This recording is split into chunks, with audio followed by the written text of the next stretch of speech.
후서 3장 6절에서 18절까지 말씀입니다. 데살로니가 후서 3장 6절에서 18절까지 말씀, 우리 한 절씩 교독하시고 마지막 절 말씀은 함께 읽도록 하겠습니다.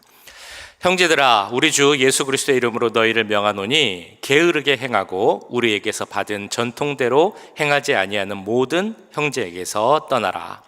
어떻게 우리를 본받아야 할지를 너희가 스스로 아나니 우리가 너희 가운데서 무질서하게 행하지 아니하며 누구에게서든지 음식을 값없이 먹지 않고 오직 수고하고 애써 주야로 일함은 너희 아무에게도 폐를 끼치지 아니하려 함이니 우리에게 권리가 없는 것이 아니요 오직 스스로 너희에게 본을 보여 우리를 본받게 하려 함이니라.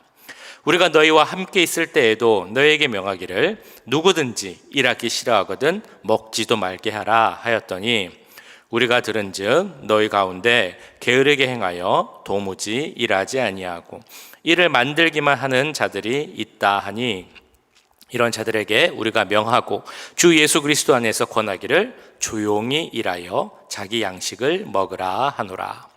형제들아, 너희는 선을 행하다가 낙심하지 말라. 누가 이 편지에 한 우리말을 순종하지 아니하거든 그 사람을 지목하여 사귀지 말고 그로 하여금 부끄럽게 하라. 그러나 원수와 같이 생각하지 말고 형제같이 권면하라. 평강의 주께서 친히 때마다 일마다 너희에게 평강을 주시고 주께서 너희 모든 사람과 함께 하시기를 원하노라. 나 바울은 친필로 문안하노니 이는 편지마다 표시로서 이렇게 쓰노라. 우리 주 예수 그리스도의 은혜가 너희 무리에게 있을지어다. 아멘. 우리가 신앙생활을 해 나가면서 많이 알고 자주 듣지만 그렇지만 그럼에도 불구하고 왠지 좀 친숙하지 않고 멀게만 느껴지는 내용들이 몇 가지가 있습니다. 그중 하나가 바로 종말이라는 주제입니다. 종말을 우리가 많이 듣고 또 그 내용도 많이 알지만 그럼에도 그렇게 좀 쉽지 않고 멀게만 느껴지는 그런 주제라는 것입니다. 개인적 종말도 그렇고요, 사회적, 세상적 종말도 마찬가지입니다. 죽음으로 표현되는 그 개인적 종말, 그 죽음이 항상 우리 주변에 있을 수 있다, 멀지 않다라는 것을 우리는 사실 머리로는 알고 있지만 그렇다고 해서 우리가 죽으면 어떻게 되는 것이지? 내가 죽음을 어떻게 준비해야 하는 것이지? 이것을 매일 생각하면서 살지는 않는다는 것입니다. 세상의 종말도 마찬가지입니다. 우리 세상의 이런 여러 상황과 형편들을 보면 이 세상의 종말, 예수님의 재림이 멀지 않았구나 라는 것을 우리는 깨닫습니다. 그러나 그렇다고 해서 우리가 이 세상의 마지막이 오면 어떻게 될 것인가? 나는 무엇을 해야 되는가? 이런 것만을 매일 생각하고 살지는 않습니다. 그렇기 때문에 이 세상의 종말, 예수님의 재림을 이야기하면서 그 재림, 마지막 상황을 앞둔 사람들이 어떻게 살아야 하는가라는 주제를 다루고 있는 이 데살로니가 후서의 말씀이 그로부터 약 2000년이 지난 지금 이 시대를 살아가는 우리들의 삶의 현장과는 조금 거리가 있는 것은 아닌가라는 생각이 들 때도 있습니다. 혹은 이런 생각을 할 때도 있죠. 그때부터 예언되었지만 2000년이 지나 지금까지도 실현되지 않고 있는 그 예수님의 재림, 그것이 아직도 일어나지 않았기 때문에 이 마지막 종말을 조금 더 안일한 태도로 대할 수도 있다는 것입니다. 그런데 분명한 사실이 하나 있습니다. 그것은 뭐냐면 그때나 지금이나 잘못된 종말의 유혹이, 그 잘못된 종말론의 가르침이 우리 주변에 계속 있다는 것입니다. 여러분께서 알고 계시는 잘못된 종말론의 내용은 어떤 것들이 있으십니까? 대표적으로 이런 것이 있죠. 종말은 없다. 예수님의 재림도 없다라는 가르침이 있습니다. 혹은 이런 것도 있습니다. 종말이 있을 수는 있지만 예수님의 재림은 없다라는 가르침입니다. 혹은 예수님은 재림하시지만 영으로 오신다. 아니면 예수님은 이미 재림하셨는데 우리가 모르고 있을 뿐이다 라는 그런 가르침도 있습니다. 또 이런 것도 있죠. 예수님은 재림하시는데 그 재림의 날짜와 시간을 특별히 특별한 어떤 사람들에게만 알려주셔서 계시해 주셔서 그 사람만이 예수님이 언제 어디로 오는지 알고 있다. 이런 잘못된 가르침들이 있습니다. 근데 잘 생각해 보면 이 내용들이 참 비슷합니다. 그 예전 2000년 전 초대교회에 있었던 그 잘못된 이단들의 종말론의 가르침이다. 지금 우리 주변에 있는 잘못된 이단의 그 종말론 가르침이 거의 비슷하다라는 것입니다. 그러다 보니 데살로니가 교회에 있었던 형편도 마찬가지였습니다. 바울이 첫 번째 편지 데살로니가 전서를 보내면서 이 데살로니가 교회 성도들을 칭찬을 많이 했죠. 너희가 참 믿음 생활 잘하고 있다, 칭찬받을 만하다라고 이야기를 했는데, 이 편지를 보낸 후에 이 교회의 상황이 참 안 좋아졌습니다. 유대인들의 핍박이 너무 심해진 것입니다. 그러니까 신앙생활을 하기 너무 힘들어졌고 사람들 마음속엔 실망과 좌절이 더 커져가고 있었습니다.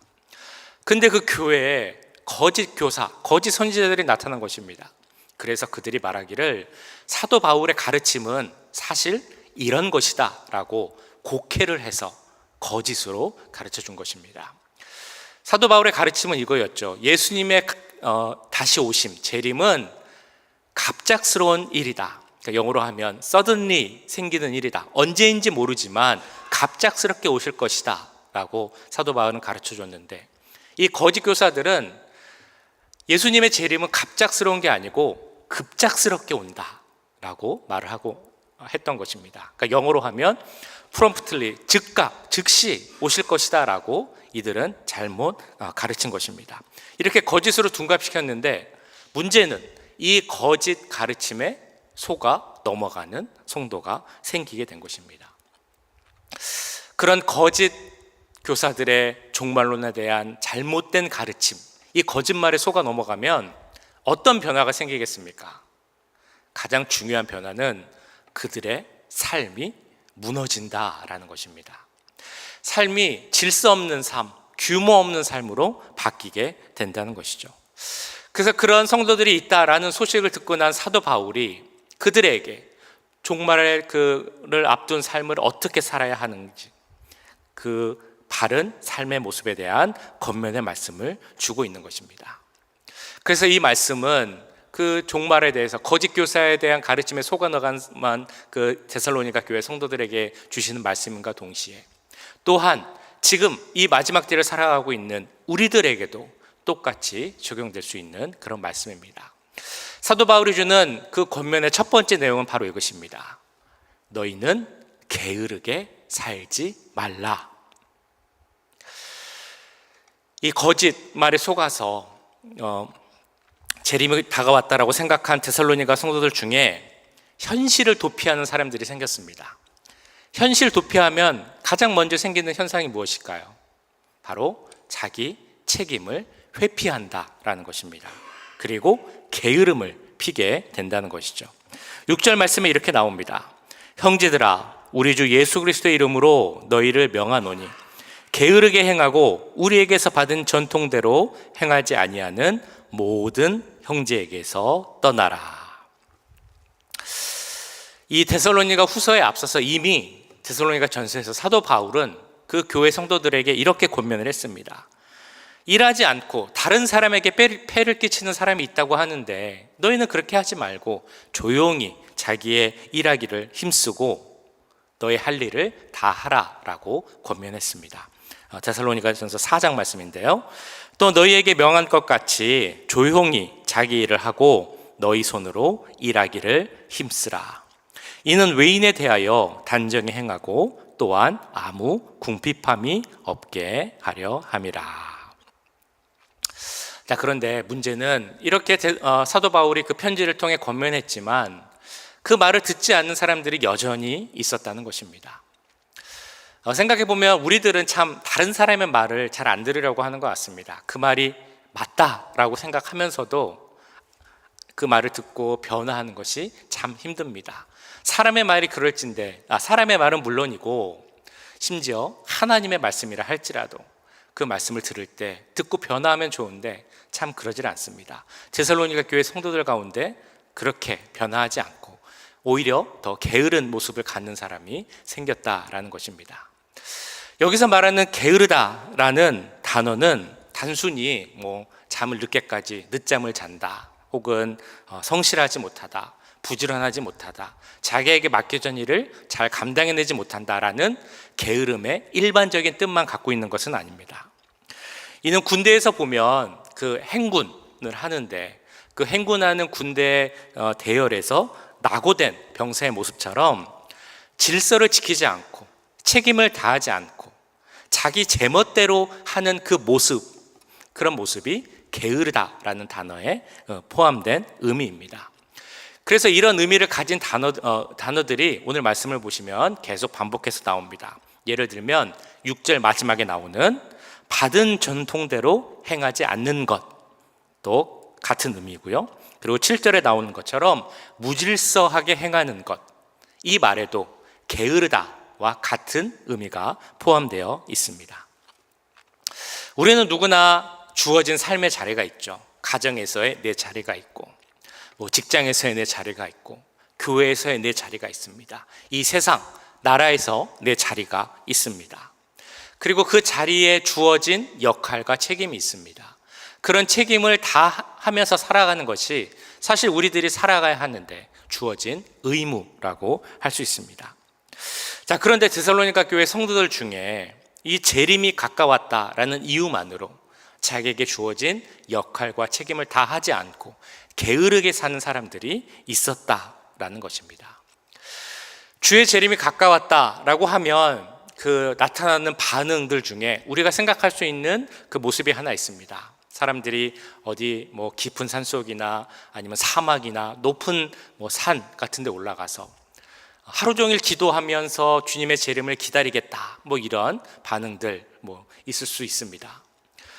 그런 반응이 과연 옳은 것일까? 재림을 기다리는 모습으로서 설사 하루 종일 기도한다 할지라도 그렇게 깊은 곳에 고독히 홀로 가서 기도하며 재림을 기다리는 것이 맞는 것일까라는 것에 대해 여러 가지 주장이 있을 수 있습니다.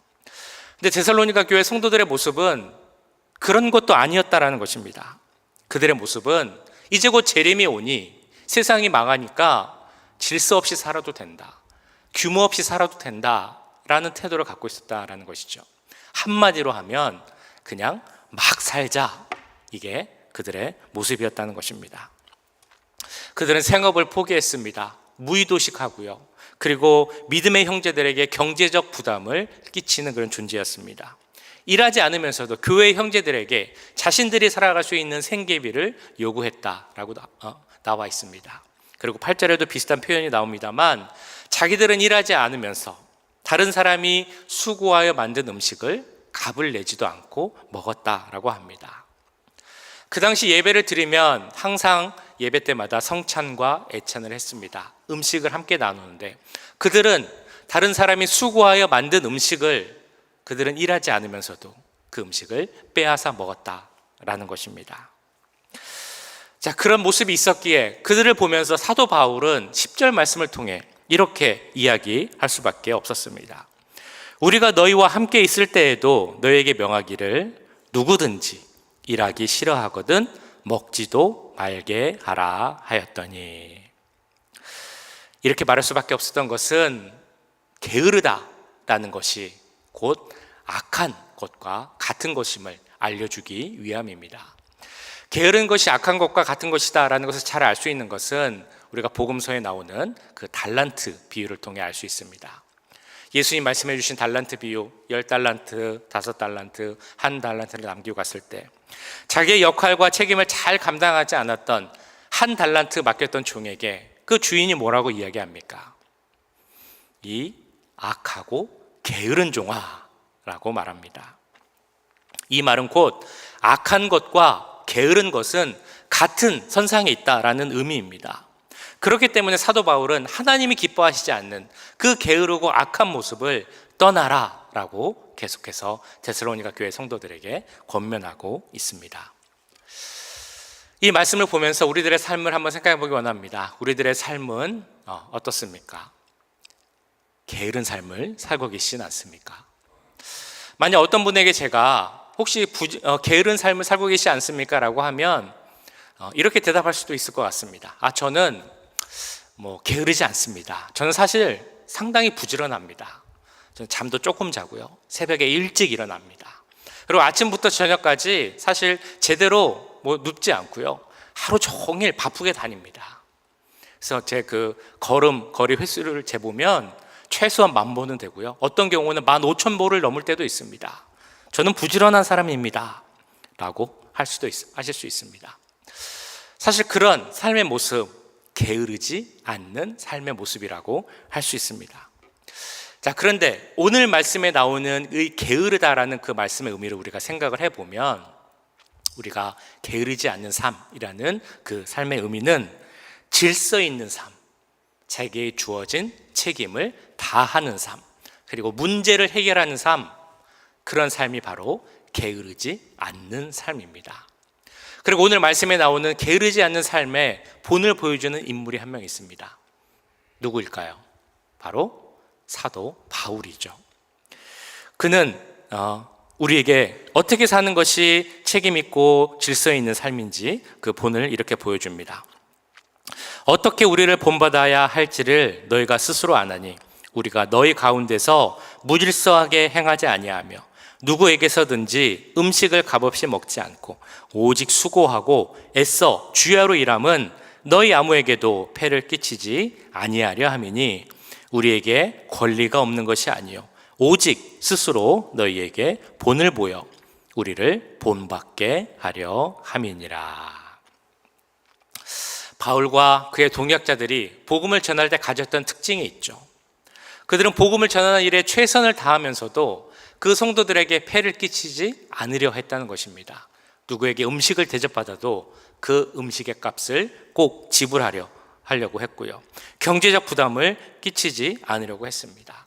특별히 이 바울은 생계비를 유지하기 위해서 밤낮으로 일했다라고 나와 있습니다. 그가 이렇게 밤낮으로 일한 그 곳, 장소는 잘 아시는 것처럼 천막을 만드는 곳이었습니다. 사도행전 18장에도 나옵니다. 생업이 같음으로 함께 살며 일을 하니 그 생업은 천막을 만드는 것이더라. 바울이 이렇게 천막을 만들면서 생계비를 스스로 벌어서 산 이유가 무엇이라고 나옵니까? 사람들에게 본을 보이기 위함이다라고 나옵니다. 하나님이 세우신 사도이기에 그는 교회로부터 사례를 받을 그런 권리가 분명 있었음에도 불구하고 사도 바울은 그 마지막 때를 살아가는 삶의 모습이 어떠해야 하는지 게으르지 않고 질서 있게 사는 그 모습을 보여주기 위해서 복음을 책임감 있게 전하는 모습을 보여주면서 그럼에도 사람들에게 피해를 주지 않는 그 모습을 보여주기 위해서 스스로 자비량 목회, 자비량 선교를 선택했다라는 것입니다. 이런 바울을 보며 우리는 어떤가라고 생각해 보기 원합니다. 우리에게 주어진 책임이 있습니다. 그 책임이 무엇일까요? 우리가 부지런히 게으르지 않게 감당해야 할 일은 무엇이겠습니까? 데살로니가 교회 성도들처럼 처음에는 그 복음을 하나님의 말씀으로 받아서 하나님 말씀 가운데 믿음 가운데 잘 살았는데 나중에 그 복음을 잊고 게으른 삶을 살고 있지는 않으십니까? 이것이 바로 오늘 말씀을 통해 하나님께서 우리에게 주시는 첫 번째 질문입니다. 이어지는 말씀을 보시면 하나님께서 우리에게 주시는 두 번째 질문을 생각해 볼 수 있습니다. 그것은 바로 너희가 과연 질서 없는 삶, 즉 문제를 일으키는 자들에 대해서 어떻게 대하고 있느냐라는 그런 질문입니다. 11절을 보시면 문제를 일으키는 자들에 대한 이야기가 나옵니다. 우리가 들은즉 너희 가운데 게으르게 행하여 도무지 일하지 아니하고 이를 만들기만 하는 자들이 있다 하니, 이 11절 후반부에 나오는 이를 만들기만 하는 자들, 이런 사람들은 불필요하게 바쁘게만 다니는 사람들을 말하고 있습니다. 영어 성경을 보시면 비지바디라고 나옵니다. 비지바디, 우리말로 하면 다니면서 사람들 일마다 참견하는 사람. 이런 사람은 무슨 사람이라고 부르죠? 오지랖이 넓은 사람이라고 부릅니다. 막 바쁘게 다니는 것처럼 보이지만 사실은 그렇게 다니면서 일을 하고 사람을 돕는 것이 아니라 가는 곳마다 문제를 일으키는 사람들, 이런 사람들을 비지바디라고 한다고 합니다. 근데 문제는 이런 사람들이 다니면 그 가는 곳마다 그 사람으로 인해 싸움과 분쟁이 일어날 수 있다는 것입니다. 그 사탄이라는 그 단어 자체에 의미가 있습니다. 그 의미가 뭔지 아십니까? 그 단어에는 대적자 혹은 고소하는 자라는 의미가 있습니다. 그래서 이런 뜻에서 유래하여서 사탄이 가진 또 다른 의미에는 분열의 영, 분쟁의 영이라는 의미가 또한 있습니다. 그래서 사탄은 그렇게 분쟁 일으키기 좋아하는데 특별히 이런 비지바지들을 통하여서 문제와 소동을 일으키는 것이 바로 사탄의 속성입니다. 자, 그런데 오늘 본문은 혹시라도 너희 가운데 이런 문제를 일으키는 사람들, 일을 만드는 사람들이 있으면 그 사람들을 어떻게 대해야 하는가에 대해서 이렇게 말씀해 주고 있습니다.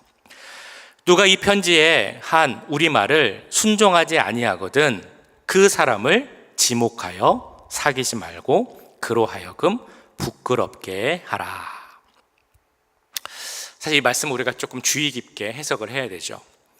이 말씀에 의하면 그런 문제가 일으키는 사람을 어떻게 하라고 하였습니까? 그 사람을 지목해서 사귀지 말고 그리고 그로 하여금 부끄럽게 해라 라고 나오고 있습니다. 자, 그러면 우리가 주위에 어떤 트러블 메이커, 일을 만든 사람들이 있으면 이 말씀대로 그 사람들하고는 관계를 완전히 끊는 것이 맞는 일이겠습니까? 비슷한 말씀이 6절에도 이렇게 나옵니다. 형제들아, 우리 주 예수 그리스도의 이름으로 너희를 명하노니 게으르게 행하고 우리에게서 받은 전통대로 행하지 아니하는 모든 형제에게서 떠나라. 이 말씀대로 하자면 게으르게 행하고 질서 없이 행하고 그리고 전통대로 행하지 않는 자들에게서 떠나서 그들을 고립시켜야 하는 것이 맞는 것이겠습니까? 여기서 떠난다라는 것에는 분명 분리의 의미가 있습니다. 그리고 이 분리가 필요한 이유도 있습니다. 왜냐하면 그런 일을 만드는 자, 비지바디들을 계속 놔두면 그 사람과 교류하다 보면 이 사람의 안 좋은 영향이 다른 성도들에게도 갈 수 있기 때문입니다. 그리고 이 분리로 인하여서 이 사람이 일으킬 수 있는 분쟁이나 소동을 미리 방지할 수 있는 그런 이유도 있기 때문입니다. 자, 그럼에도 우리 마음속에 계속 질문이 들죠. 혹시 그런 사람이 있다 할지라도 그 사람을 분리하여서 완전히 그 사람을 떠나는 것이 정말 맞는 일일까? 라는 생각이 듭니다. 그리고 교회가 실제로 그런 일을 했을 경우 아마 그 사람들은 이렇게 이야기할 겁니다. 어떻게 교회가 그럴 수 있습니까? 교회는 사랑의 공동체 아닙니까? 서로 이해하고 안아주고 참아주고 이런 것이 교회인데 어떻게 교회에서 그럴 수 있습니까? 또 이런 말을 하다 보면 그곳에 또 문제가 생기고 문제를 꼬리를 잇고 생기게 될 수 있습니다. 그렇기 때문에 이것은 참 어려운 문제이기 합니다.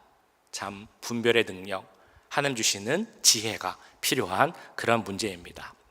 분명한 사실은 교회 안에도 징계와 치리는 분명 필요하다라는 것입니다. 자, 그런데 15절 말씀을 보시면 이렇게 또 말씀을 합니다. 그러나 원수와 같이 생각하지 말고 형제같이 권면하라. 그를 일을 일으키는 자들, 비지바디들을 훈계하고 바른 길로 인도하는 것이 필요한데 그런 경우를 할지라도 잊지 말아야 하는 것이 있다는 것입니다. 그건 바로 그들과 우리는 여전히 형제, 즉 한 가족이라는 것입니다. 가족 중에 누가 잘못하면 어떻게 합니까? 때로는 훈계하기도 하고 야단도 치고 혼도 냅니다. 또 가족 간의 싸움도 물론 생깁니다. 마음이 안 맞아서 크게 싸울 수도 있습니다. 그런데 그렇게 크게 싸우고 때로는 벌 주고 그런다 할지라도 변하지 않는 것이 있는데 그것은 바로 가족 관계라는 것입니다. 가족이 싸웠다고 해서 내가 너를 떠난다, 너를 다시 보지 않을 것이다, 이런 경우는 사실 거의 없잖아요. 물론 지금 세상에서 싸워서 안 보는 일도 생길 수 있겠습니다만, 기본적으로 가족 관계라는 것은 싸웠다고 해서 안 보는 관계가 아니라 가족은 가족이라는 것입니다. 여기서 말하는 이 형제라는 의미에 그런 의미가 포함되어 있습니다. 잘못한 사람이 있으면 그 사람이 깨달을 수 있도록 부끄럽게 하는 경우도 필요할 수 있고 징계하는 경우도 있을 수 있지만, 그럼에도 그 사람과의 관계는 절대 변하지 않는다라는 것이죠. 제가 엊그제도 말씀드렸습니다만, 여기 말하는 형제라는 단어는 아델포이라는 단어입니다. 이 단어는 한 어머니의 몸에서 나온 관계라는 그런 의미가 있습니다. 우리는 이 의미처럼 한 어머니의 몸에서 나온 관계처럼 그런 관계라는 것입니다. 예수 그리스도의 피로 말미암아 주님 안에서 한 가족이 된 그런 관계이기에 서로를 권면하되 가족을 대하듯 권면해야 한다라고 말씀하고 있는 것입니다. 동시에 그 권면할 때 우리의 관계는 가족의 관계이기에 그 권면이 잘 이루어지지 않는다 할지라도 끝까지 지치지 말고 낙심하지 말고 계속해서 해야 한다라고 말씀합니다. 13절 말씀인데요, 형제들아 너희는 선을 행하다가 낙심하지 말라. 자, 여기서 말하는 선도 오늘 전체 맥락에 나오는 의미가 있습니다. 일반적으로 착한 행실을 하다, 좋은 행실을 하다라는 의미에서 머무는 것이 아니고요, 여기서 말하는 선은 잘못된 길을 가고 있는 형제들, 바르지 못한 길을 가고 있는 신앙의 동반자들을 권면해서 바른 길로 돌아오게 하는 것, 이것이 바로 여기서 말하는 선의 의미입니다. 그런데 말씀드렸던 것처럼 이런 일을 하는 것이 참 쉽지가 않습니다. 사람들은 다른 사람의 말을 잘 들으려 하지 않습니다. 자기 생각, 자기 주장, 자기 고집대로 하는 것이 우리들의 모습입니다.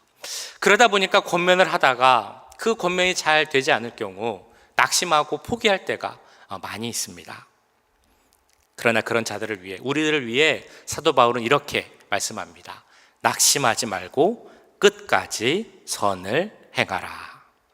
잘못된 길을 가고 있는 자들, 그 형제들이 잘못을 깨닫고 돌아올 수 있도록 계속해서 힘써야 한다. 이것이 바로 우리에게 오늘 말씀을 통해 주는, 사도 바울이 주는 두 번째 권면입니다. 믿음을 지키며 낙심하지 않고 믿음 가운데 사는 것 참 쉽지 않은 일입니다. 믿음 가운데 살아가는 것이 어떤 것인가? 이 사도 바울이 데살로니가 교회 성도들에게 준 그 말씀을 보면 잘 알 수 있습니다. 그 말씀을 보면 정말 몇 페이지의 리스트를 만들 수 있을 정도로 여러 가지 권면이 있습니다. 이런 것들이 있죠. 자지 말고 깨어 있으라. 피차 권면하고 덕을 세우라. 서로 귀히 여기고 화목하라. 약한 사람에 대해서 오래 참으라. 항상 기뻐하라. 쉬지 말고 기도하라. 범사에 감사하라. 오늘도 말씀합니다. 게으르지 말라. 질서 있고 규모 있게 살며 다른 사람의 본이 될 수 있는 삶을 살라. 다른 이들을 형제와 같이 대하라. 잘못된 길을 가고 있는 사람이 있으면 끝까지 권면하라. 등등등 정말 많은 것들이 있습니다. 그것만 보면 참 힘들 때가 있습니다. 이걸 어떻게 다 하면서 살 수가 있는가? 어떻게 해야 하는가? 어떻게 이런 일들을 다 지키면서 살 수 있겠습니까? 내 힘으로, 내 능력으로, 혹은 내 노력으로 사는 것은 너무나 어렵습니다.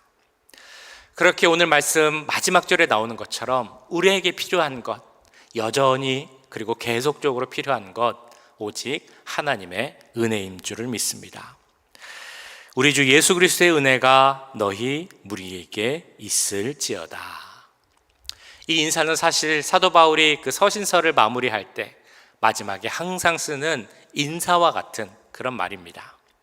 그럼에도 여기서 가장 중요한 그 사실이 있음을 믿습니다. 우리에게 가장 필요한 것, 우리가 믿음 가운데 살아가기 위해 가장 필요한 것은 정말 은혜밖에 없다라는 것입니다. 마지막 때를 살아가는 우리에게 예수 그리스도가 주시는 그 은혜가 충만하길 기도합니다. 그래서 우리가 그 은혜로 말미암아 하나님 앞에 바로 설 수 있기를 간절히 소원합니다. 뿐만 아니라 다른 이들에게도 본이 될 수 있는 그런 우리 삶, 그리고 잘못된 길을 갈 수 있는 그 다른 사람들에게도 올바른 길로 인도하는 삶을 살 수 있는 그 은혜와 능력이 여기 계신 우리 모두에게 가득 넘치시기를 주님의 이름으로 간절히 축원합니다. 네, 우리 기도하기 전에 우리 찬양 한 번 더 하고 기도하기 원합니다. 아까 부르셨던 찬양, 은혜 아니면 살아갈 수가 없네. 우리 다시 한번 찬양하겠습니다.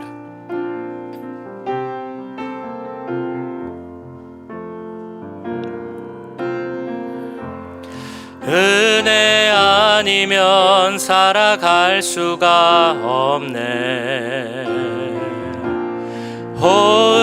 호흡마저도 다 주의 것이니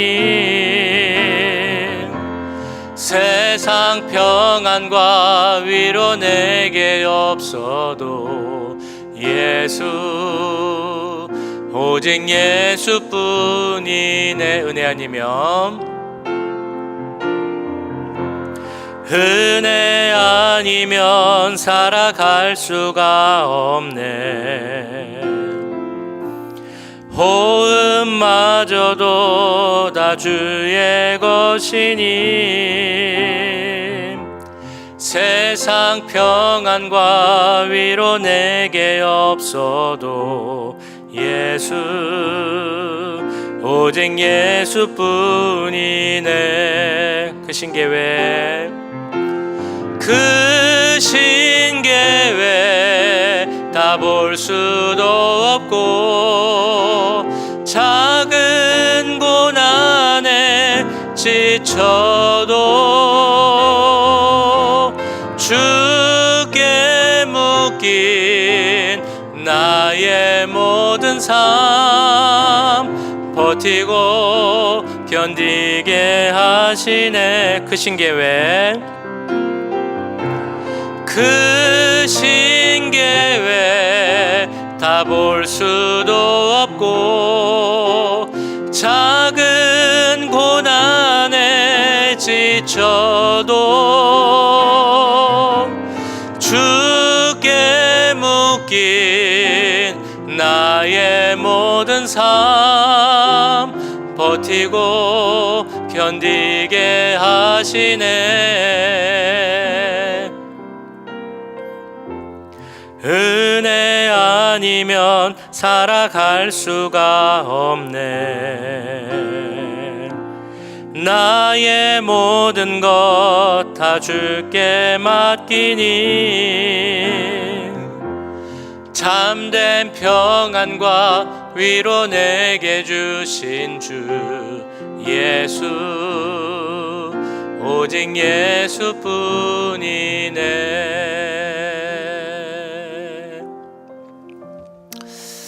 우리 함께 기도하실 때, 주님, 내 삶이 하나님 앞에서 게으르지 않은 삶이 되게 기도합니다.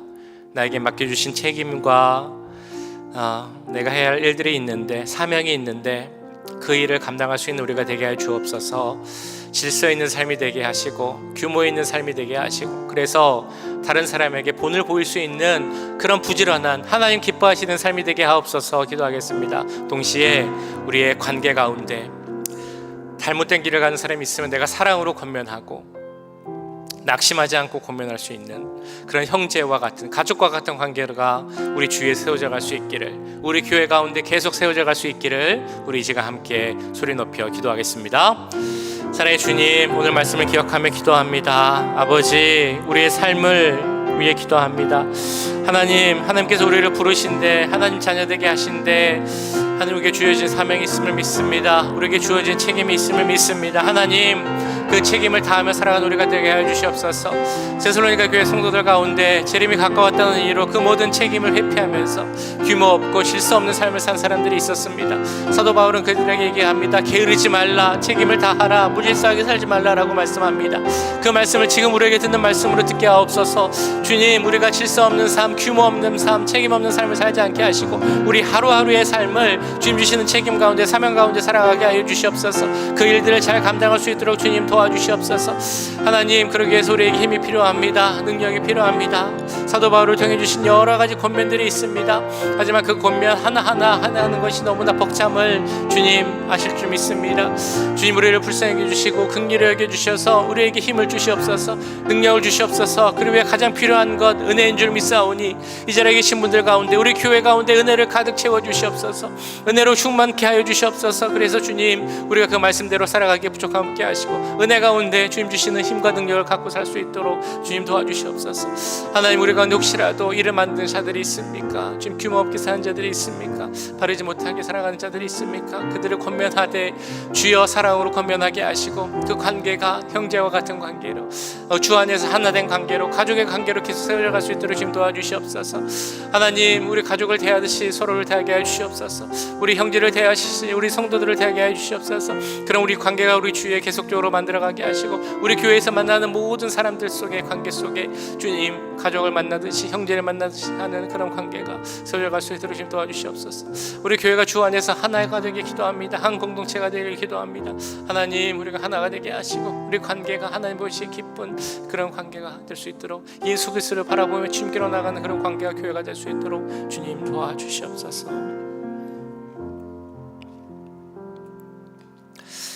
네, 제가 우리 특별히 목사님을 위해서 함께 기도하도록 하겠습니다. 우리 많이 소식을 들으셨겠지만 어제 시술을 했습니다. 스텐트 시술을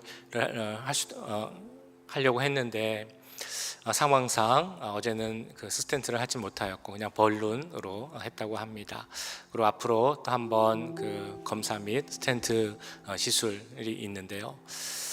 하나님 함께 해주셔서 시술 가운데 힘들게 있을 우리 목사님 위로해 주시고 마음 가운데 평안을 주시길 기도하겠습니다. 육체적 고통이 더욱 감하게 하시고 또 심장의 문제가 사라질 수 있도록 주님 기도합니다. 하나님, 그럼에도 불구하고 하나님께서 맡겨주신 사역을, 그 사명을 잘 감당하기를 힘쓰는 목사님 주님께서 힘과 능력을 더해 주시고 영적으로나 육적으로나 힘들지 않을 수 있도록 하나님께서 온전한 회복을 허락하셔서 하나님 맡긴 사명을 정말 잘 감당할 수 있는 우리 목사님 될 수 있기를, 그래서 우리 가족들에게도 하나님 주시는 평안과 위로가 넘칠 수 있기를 우리 시간 함께 기도하겠습니다.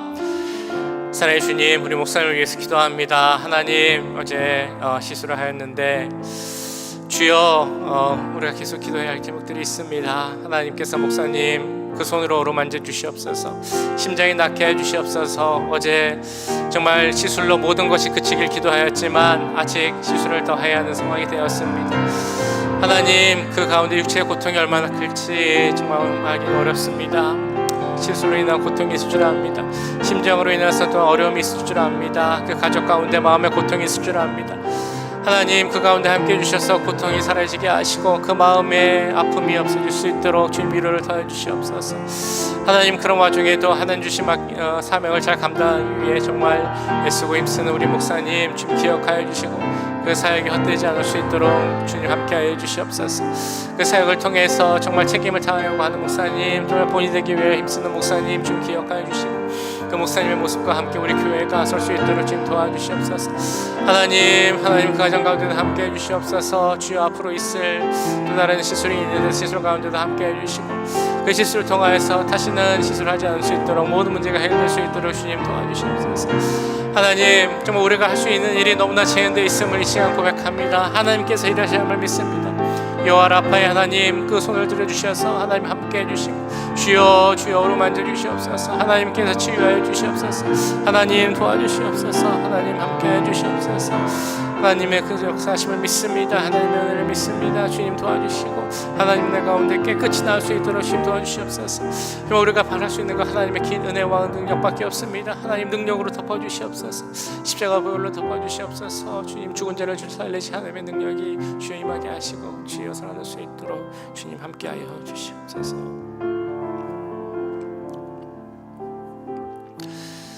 네, 시간 우리 내일부터 1박 2일 동안 있을 4050 수련회를 위해서 함께 기도하겠습니다. 40대 50대 우리 집사님들이 갈보리 수양관으로 수양회를 떠납니다. 거기서 특강도 듣고 기도회도 하고 또 성경 공부도 하고 펠로우십의 시간도 있습니다. 그 시간을 통하여서 우리가 더 잘 알게 하시고 한 가족 한 교회로 부르셨는데 그 안에서 서로 마음을 열고 교제하게 하시고, 뿐만 아니라 믿음 안에서 굳건히 서고 하나님께로 더 나아가는 귀한 시간 될 수 있도록 주님 함께 하시기를 우리 상공공 수련을 위해서 함께 기도하겠습니다. 사랑의 주님, 우리 수련을 위해서 기도합니다. 하나님 함께해 주시옵소서. 우리 40대 50대 우리 집사님들 또한 자녀들이 함께 갑니다. 저 그 모든 가고 오는 여정 가운데 함께해 주시고 그 시간들 가운데 함께해 주시옵소서. 우리 특강을 듣고 주님 우리 기도회를 합니다. 주님, 그리고 우리 성경 공부를 하고 또한 교제 시간을 갖습니다. 그 시간 가운데 함께해 주시고 주님은 주신 은혜 가운데 거하게 해 주시옵소서. 주님을 더 알아가기 힘쓰는 시간이 되게 해 주시옵소서. 주 안에서 서로를 알아가기 힘쓰는 시간 되게 해 주시옵소서. 우리가 한 교회임을, 한 가족임을 깨닫게 하시고 한 가족으로서, 한 형제로서 우리의 관계를 다시 한번 깨닫는 시간이 되게 해 주시옵소서. 주님, 우리가 한 믿음 가운데 서기 원합니다. 굳건한 믿음 가운데 서게 해 주시옵소서. 반석 위에 서게 해 주시옵소서. 서로 위해 기도하는 우리들이 되게 하시고 서로 위해 믿음을 위해 기도하는 우리들이 되게 하시고 믿음 가운데 굳건히 서고 하나님 가운데 더 나아갈 수 있도록 주님 도와주시옵소서. 주의 시간을 통하여서 하나님을 더 알게 원합니다. 우리가 더욱더 가까워지게 원합니다. 주님 기억하여 주시옵소서. 시간마다 함께 해주시고 순서마다 함께 해주시고 그 순서를 지나가는 사람들, 전도사님들 주님 기억하여 주시고 모든 시간을 통하여서 하나님께서 주신 은혜 가운데 축복 가운데 넘칠 수 있도록 주님 도와주시옵소서. 하나님 그 시간을 축복하여 주시옵소서. 함께하여 주시옵소서. 특별히 성경 공부하는 데도 함께 해주시고 주님 도와주시옵소서. 전도사님 가운데도 함께 해주시옵소서. 기도회 가운데도 함께 해주시옵소서. 주님 캠프하는 시간에도 함께 해주시고 위험치 않게 하시고 주여 건강한 모습으로 돌아올 수 있도록 주님 도와주시옵소서. 마지막으로 우리 내일 예배를 위해 기도하겠습니다. 예배 가운데 함께 해주시고 우리 찬양팀, 성가대, 우리 기도하시는 장로님, 말씀을 전하시는 모든 사역자들 좀 기억해 주시고 특별히 우리들 예배를 드린 우리가 먼저는 마음을 열고 준비하게 하셔서 그 예배를 통해서 하나님의 말씀을 듣게 하시고 그 말씀 가운데 우리가 변하게 하시고 예배를 통해서 은혜가 충만한 시간이 될 수 있기를 함께 기도하겠습니다. 하나님의 거룩한 임재와 성령 충만을 바라보는 시간 되게 하여 주옵소서. 우리 함께 내일 예배를 위하여서 기도하겠습니다. 사랑의 주님, 내일 예배를 축복하며 기도합니다. 하나님 기름 부어주시옵소서. 하나님 임재를 바라보게 합니다. 주여 함께해 주시고 하나님의 십자가 부활의 능력 가운데 성령의 충만한 가운데 드리는 예배가 되게 주님 역사하여 주시옵소서. 무엇보다 이 자리에 함께한 한 분 한 분을 위해서 기도합니다. 예배자로 서게 하여 주옵소서. 예배대로 준비하며 나오게 하여 주시옵시고 예배를 사모하고 은혜를 사모하게 하여 주옵소서. 우리가 마음을 열고 나올 때 우리 가운데 하나님의 말씀이 새겨질 줄 믿습니다.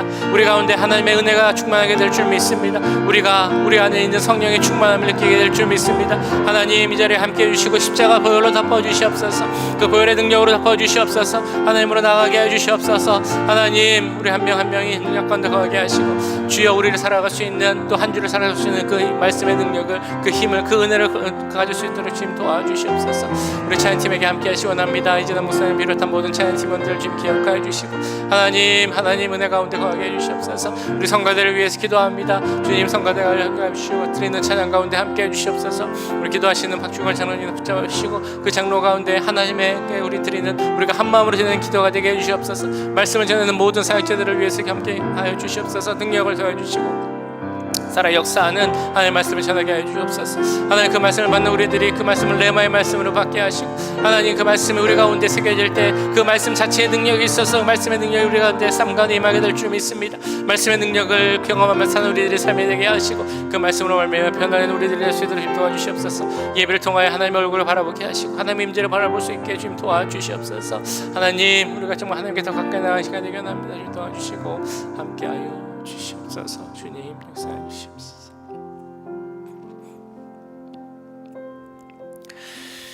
사랑의 주님, 오늘 데살로니가 후서 마지막 말씀을 통하여서 마지막 때를 살아가고 있는 데살로니가 교회 성도들에게 그리고 지금 우리들에게 주시는 그 하나님의 음성을 듣게 하심을 감사드립니다.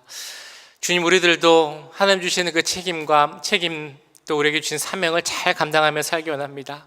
게으르게 살지 않게 하시고 부지런하게 그 책임을 다하면서 하나님 주시는 역사를 이뤄가며 살아가는 우리들의 삶이 될 수 있도록 주님 도와주시옵소서.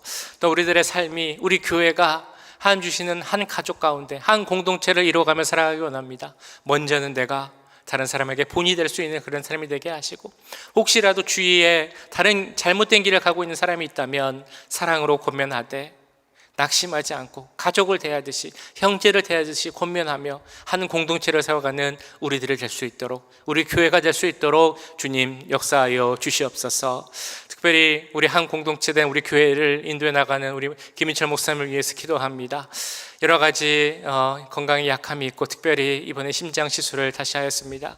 우리가 기도하기는 입원으로서 모든 시술이 끝나길 기도하였지만 주님 아직 또한 시술을 해야 하는 상황이 되었습니다. 그러나 주님께서 그 모든 상황 가운데 함께 하실 줄 믿습니다. 앞으로 남은 시술도 잘 이루어지게 하시고, 그래서 정말 어려운 문제가 잘 회복되고 약한 것이 다 나아지고, 그래서 하나님 주신 사명, 그 사역들 잘 감당할 수 있는 강건함을 허락하여 주시옵소서. 모든 통증도 아픔도 사라지게 하시고, 목사님과 모든 가족들에게 주님 주시는 위로와 평안이 넘칠 수 있도록 주님 함께하여 주시옵소서. 내일 예배를 위해서 기도합니다. 예배 가운데 함께해 주시고 하나님 주시는 은혜가 넘치게 하시고 성령의 역사와 하나님의 임재를 바라보는 그런 귀한 예배 되도록, 그래서 예배에 참여한 모두가 하나님을 만나고 돌아갈 수 있도록, 은혜가 넘칠 수 있도록 주님 함께하여 주시옵소서. 지금은 우리 주 예수 그리스도의 은혜와 하나님 아버지의 무한하신 사랑하심과 성령 하나님의 감화 감동 역사 교통하심이 오늘 주신 말씀대로 하나님 주신 그 사명 책임을 잘 감당하며 다른 사람들에게 본이 되는 삶을, 그 믿음의 삶을 살아가기 원하는 이 자리에 함께한 모든 주의 자녀들과 그 가정과 직장, 우리 교회 위에 지금부터 영원까지 함께 하시길 간절히 축원하옵나이다. 아멘.